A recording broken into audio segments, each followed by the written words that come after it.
Bonjour à tous et tous. Donc, je souhaitais faire un point avec vous au terme de ce premier cycle de construction budgétaire qui a abouti avec le vote des budgets lors du dernier conseil municipal.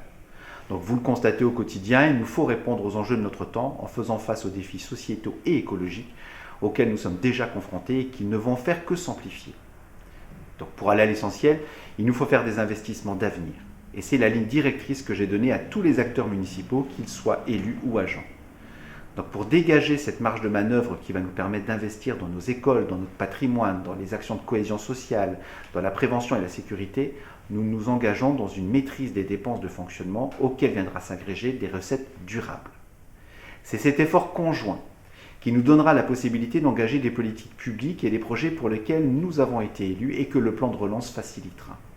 En conséquence, la part communale de la taxe foncière sur le patrimoine bâti augmentera de 3,5, ce qui la ramènera à son niveau de 2011. Dans les faits, cette augmentation reste bien inférieure à la suppression de la taxe d'habitation pour 80% des Frouardais ou sa réduction progressive jusqu'en 2022. Il n'empêche, cet effort, la mairie en assumera sa part au travers d'une politique de la recherche de la moindre économie, tout en offrant un service public de qualité. Lors de ce conseil également, Aurélie McCain, ma première adjointe, a annoncé son départ.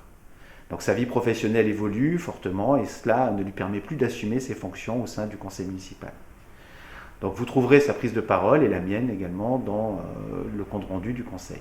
Ce qu'il faut retenir, ce sont les applaudissements nourris de tous les conseillers de la majorité comme des groupes d'opposition, sauf un, qui saluent l'engagement et le militantisme, les qualités humaines et le fait de porter très haut les valeurs républicaines.